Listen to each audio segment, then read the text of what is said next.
جو آپ نے کہا نا، جب انسان یہ سوچتا ہے کہ میں کیا ہوں اور اللہ تعالیٰ نے مجھے کیسے نواز دیا، وہ حضرت علی علیہ السلام کا بھی ایک قول نہج البلاغہ میں ہے کہ یہ انسان کیا ہے کہ ایک چربی سے دیکھتا ہے اور ایک ہڈی سے سنتا ہے، اور اس کے علاوہ بھی یعنی پھر اپنی وہ قدر و قیمت کو خداوند قدوس کے احکام کی بجا آوری کے ساتھ ہی پا سکتا ہے، ورنہ تو کچھ بھی نہیں۔ جناب مولانا سید اسد رضا صاحب بخاری، جو بھی آپ فرمائیں حاصل روزہ کے حوالے سے ہم ہمتن گوش ہیں۔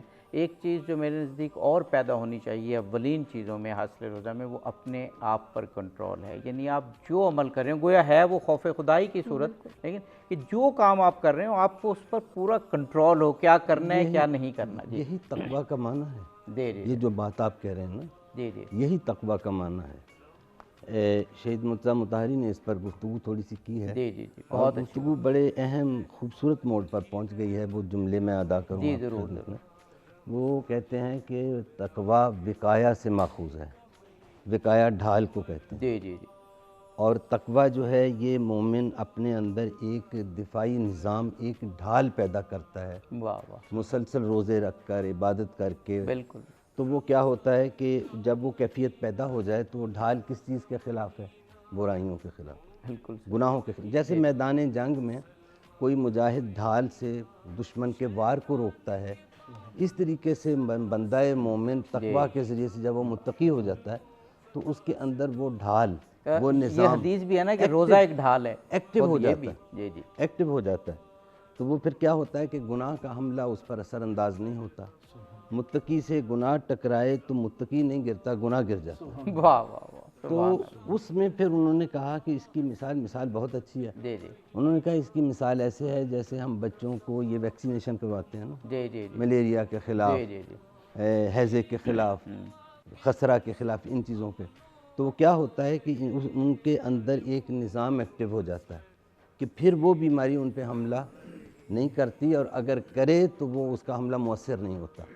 تو اسی طریقے سے یہ عبادات جو ہیں، جب یہ انسان کے اندر وہ کیفیت، مرضی مولا کے تابع رہنا ہے، اس کی رضا جوئی کے راستے پر چلنا ہے، اور جو چیزیں اس رضا جوئی کے راستے پر چلنے میں رکاوٹ بنے ان سے پرہیز کرنا ہے۔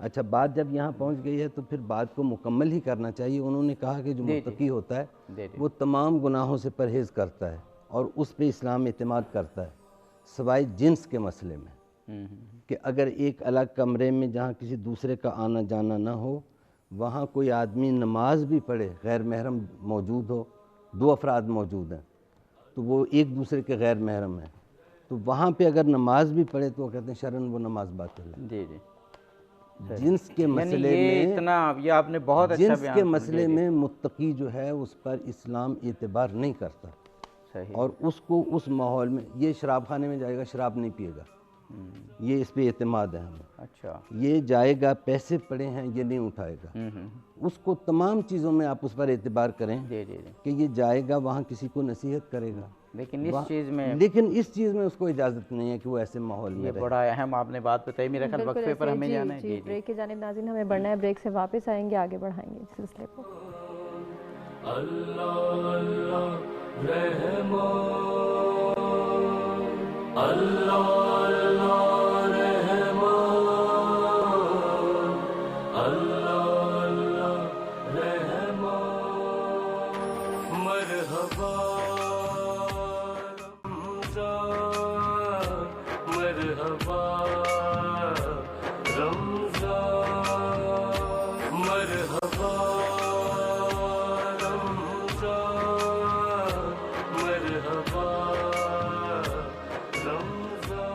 جی ناظرین، مرحبا افطار ٹرانسمیشن میں ایک مرتبہ پھر سے آپ کو کہیں گے خوش آمدید۔ خوبصورت گفتگو کا سلسلہ جاری ہے اور اس سلسلے کو آگے بھی بڑھائیں گے، لیکن اس سے پہلے ایک نظر ڈال دیتے ہیں آج پاکستان کے مختلف شہروں میں فقہ جعفریہ اور فقہ حنفیہ کے مطابق افطار کے اوقات کار پر۔